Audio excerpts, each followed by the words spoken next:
बिस्मिल्लाहिर्रहमानिर्रहीम। अस्सलाम वालेकुम नादरीन, आप यूट्यूब चैनल देख रहे हैं। मैं इमरान खान हूँ। नादरीन, कौम को हकीकत बताने वाला जेल में है और हकीकत कौम के सामने सबूतों के साथ आ चुकी है। जो ड्रॉप साइट ने खबर दी और उन्होंने शाया कर दिया साइफर, उसके ऊपर रोला पड़ गया कि ये निकला कहाँ से। कुछ लोगों ने कहा कि जी पाकिस्तान तहरीक इंसाफ के पास जो था इमरान खान साहब के पास, ये उसकी कोई कॉपी है। कुछ ने कहा जी कि किसी और ने ये कर दिया है। कुछ कह रहे हैं कि हुकूमत के किसी इत्तेहादी ने ये कर दिया। हर एक अपनी अपनी कहानी सुना रहा है, लेकिन इसके ऊपर कोई बात नहीं कर रहा कि पाकिस्तान को धमकी लगाई और पाकिस्तान के अंदर एक बनी बनाई हुकूमत जर्नैलों ने गिरा दी। देखिए, इमरान खान ने एक बड़ा बुनियादी नुक्ता पूछा था और वो ये पूछा था कि साइफर में अमेरिका मुखातिब किसे कर रहा था। यानी अमेरिका ने यह कहा कि इमरान खान साहब की हुकूमत गिरनी चाहिए और अगर उनकी हुकूमत गिर जाती है तो सारा कुछ ठीक हो जाएगा, नहीं गिरती तो तुम्हारे लिए हालात सख्त हो जाएंगे। वो क्या कहा मैं आपको बताता हूं। जो पाकिस्तानी सफीर थे उन्होंने जो लिखकर भेजा वो ये है। He said that I think if the no confidence vote against the prime minister succeeds, all will be forgiven in Washington because the Russia visit is being looked at as a decision by the prime minister. वो कह रहे जी कि अगर तो no confidence move कामयाब हो जाती है, वोट इमरान खान के खिलाफ कामयाब हो जाता है, तो फिर वाशिंगटन में सारा कुछ आपको माफ कर दिया जाएगा, क्योंकि जो रूस का दौरा है इमरान खान साहब का, उसे यूं देखा जाता है कि जैसे वो इमरान खान का या प्राइम मिनिस्टर का फैसला था। Otherwise I think it will be tough going ahead. वरना मैं ये देखता हूं कि आगे बहुत मुश्किलात आ रही हैं, आगे बढ़ना बहुत मुश्किल है आपके लिए।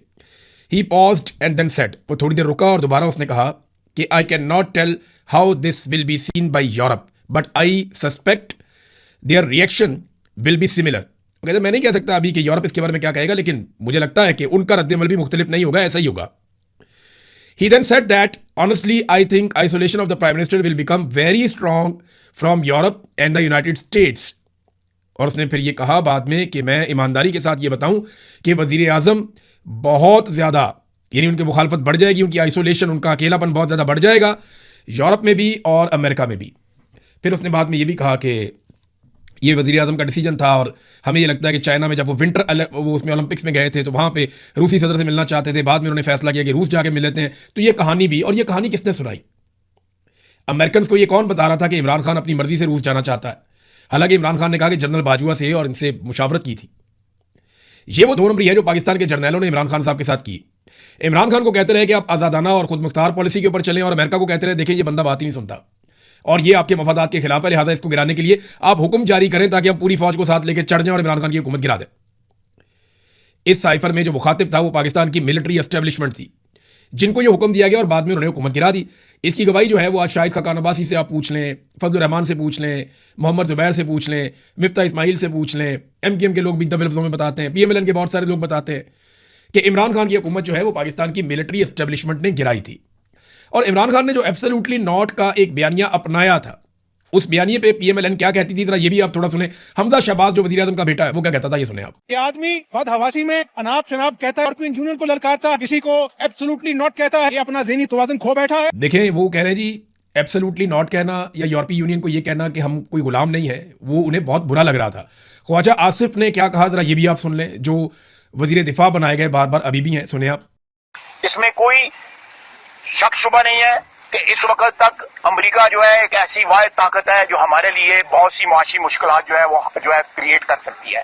अमेरिका जो है अगर जो है वो चाहे तो इस वक्त पाकिस्तान के लिए इतनी माशी जो है डिफिकल्टीज क्रिएट कर सकता है कि मैं समझता हूँ कि हो सकता है हम जो है जो हमारा ऑयल बिल जो है अदा करने के लिए हमारे पास पैसे न रहे। ये सारे वेंटिलेटर जो है ना, ये लगे हुए हैं अमेरिका की मर्जी से लगे हुए हैं। अमेरिका चाहे तो ये सारे के सारे जो हमें जो इस वक्त ड्रिप्स लगी हुई हैं या वेंटिलेटर लगे हुए हैं, सारे के सारे ऑफ हो जाते हैं। लेकिन ये ख्वाजा आसिफ है, ख्वाजा आसिफ के साथ ख्वाजा साद रफीक, एहसन इकबाल और शाहिद खाकान अब्बासी, ये लोग भी खड़े हैं। ये कह रहे जी अमेरिका ने वेंटिलेटर लगाए हुए हैं, वो जब चाहेगा खींच लेगा, हम फारिग हो जाएंगे। मैं आज उन दिनों के अखबारात निकाल कर पढ़ रहा था, और BBC को देखें आप, जो पाकिस्तान के दीगर अखबारात हैं आप उनको निकाल कर देखें, तो कैसे माहौल बनाया गया इमरान खान साहब की हुकूमत गिराने का। अदलिया इसके अंदर इस्तेमाल हुई, एस्टेब्लिशमेंट ने सबको इस्तेमाल किया, सियासतदानों को इस्तेमाल किया, अदलिया को इस्तेमाल किया, मीडिया को इस्तेमाल किया, सिक्योरिटी फोर्सेस को इस्तेमाल किया, इंतजामिया को और ब्यूरोक्रेसी को इस्तेमाल किया, और तमाम टूल्स इकट्ठे करके पाकिस्तान के जर्नैलों ने इमरान खान साहब की हुकूमत गिरा दी थी, और आज ये चीज़ साबित हो गई है।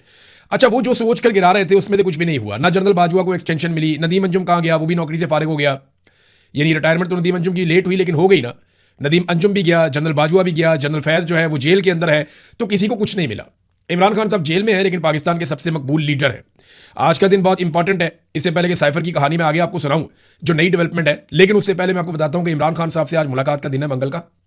और आज के दिन के लिए डेडलाइन दी थी सुहेल अफरीदी ने, और ये उनकी अपनी पर्सनल उन्होंने डेडलाइन दी हुई थी कि हम बड़ा सख्त मौक़िफ़ लेंगे अगर अगले हफ्ते मंगल वाले दिन इमरान खान साहब की उनकी फैमिली से मुलाकात ना करवाई गई या उन्हें अस्पताल मुंतकिल ना किया गया इलाज के लिए।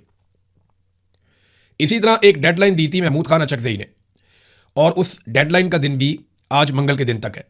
तो अब देखना यह है कि इन दो अहबाब ने जो डेडलाइन दी है, एक वज़ीर आला हैं खैबर पख्तूनख्वा के, उनके पास खैबर पख्तूनख्वा की हुकूमत और इख्तियारात हैं, और इमरान खान साहब ने स्ट्रीट मूवमेंट के हवाले से भी उन्हें कह रखा है।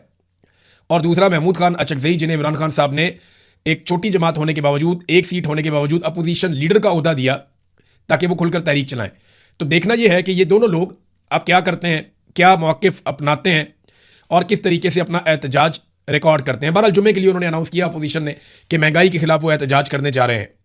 महंगाई के खिलाफ बहुत लेट, बहुत देर से ये एहतजाज करने जा रहे हैं। इन्हें बहुत पहले अवाम के साथ खड़े होना चाहिए था, लेकिन चले देर आए दुरुस्त आए, देखते हैं कितना तगड़ा एहतजाज ये महंगाई के हवाले से कर सकते हैं। तो पाकिस्तानियों को सबको निकल के ना किसी पॉलिटिकल पार्टी की तरफ देखे बगैर इस अंधाधुंध किस्म की महंगाई के खिलाफ आवाज़ उठानी चाहिए।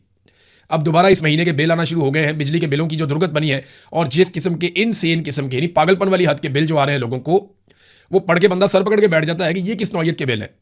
2 यूनिट इस्तेमाल किए हुए एक बंदे ने, उसको कोई 2999 रुपये का बिल आया हुआ है। मैं तो अजीब अजीब किस्म के बिल और ये डॉक्यूमेंट्स देख के हैरान हो रहा हूँ, किस किस किस्म के टैक्स इन्होंने लगा दिए हैं बिलों के अंदर, आप सोच भी नहीं सकते। बहरहाल इमरान खान साहब से आज मुलाकात होती है या नहीं होती, इस पे मुनसर है पाकिस्तान तहरीक इंसाफ का अगला लाया अमल। और आज वैसे भी ये फैसला किया गया था कि बड़ी तादाद में लोग आएंगे, खासतौर पे पार्लियामेंटेरियंस। तो ये देखते हैं कि वो लोग आते हैं या नहीं आते, क्योंकि साइफर वाली कहानी ने हर चीज़ खोल कर रख दी है। ड्रॉप साइट ने इस पर एक और स्टोरी की है।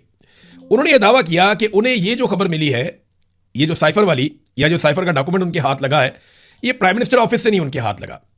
उनका ये दावा है कि ये डॉक्यूमेंट उनके हाथ लगा है जो मिलिट्री को दिए गए थे डॉक्यूमेंट्स, उनमें से एक। यानी साइफर को किसने लीक किया, ये सवाल पूछा जा रहा है ना।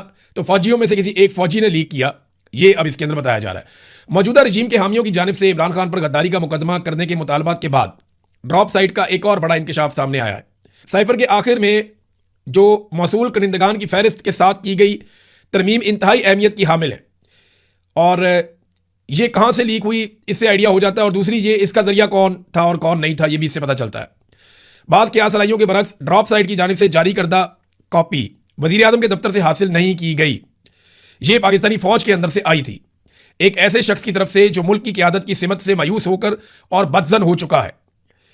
अच्छा, ये कई लोगों को भेजी गई थी ये कॉपी, जिन लोगों के पास थी उनमें से एक फौजी जरिए ने, अब यह दावा किया जा रहा है, ये ड्रॉप साइट को पहुंचाई है, और उन्होंने फिर उसके बाद उसको छाप दिया है। मौसूल कुनिंदा जो है वो एक फौजी था जिसने मायूस होकर, उसको लगा कि पाकिस्तान का तो बेड़े गर्क कर दिया इन्होंने साइफर के बाद, तो उसने ये बाहर निकाल दिया। अब ये कौन हो सकता है, अपना अपना ज़हन आप सारे लोग लड़ाएं, क्योंकि इसके बारे में ड्रॉप साइट ने बताया भी नहीं और मेरे ख्याल में बताएगा भी नहीं, बताना भी नहीं चाहिए, अपना सोर्स कभी भी डिस्क्लोज नहीं करना चाहिए। पाकिस्तान के मीडिया को ये हुक्म दिया गया है कि कुछ भी हो जाए आप साइफर के मामले पर ज़्यादा बहस नहीं करेंगे, यानी आपने इसके कंटेंट पे बात नहीं करनी कि इमरान खान की हुकूमत गिराई गई, ये कोई साजिश थी, ये कोई मुदाखलत थी। वैसे साजिश और मुदाखलत तो नहीं है, ये खारिश है जो पाकिस्तान की एस्टेब्लिशमेंट को लगी हुई है पीछे 78 साल से। 78 साल से इनको एक खारिश लगी हुई है, इनकी खारिश ही नहीं दूर होती। ये हर 2-3 साल बाद किसी की हुकूमत गिरा देते हैं। भाई किसी को चलने दोगे तो पाकिस्तान चलेगा ना। हर जर्नैल आता है, वो अपना नया तजर्बा करता है। हर जर्नैल को अपने लिए एक्सटेंशन और मफादात और फ़ायदे चाहिए होते हैं। वो अपनी ज़ात और अपने घर से बाहर ही नहीं निकलता, वो अपने बारे में सोचता है, उसे ताकत मिलती है, वो छोड़ना ही नहीं चाहता। ये खारिश ना जर्नैलों की दूर नहीं हो रही, और इस खारिश की वजह से कभी साजिश होती है, कभी मुदाखलत होती है, कभी साइफर आता है, कभी कुछ होता है।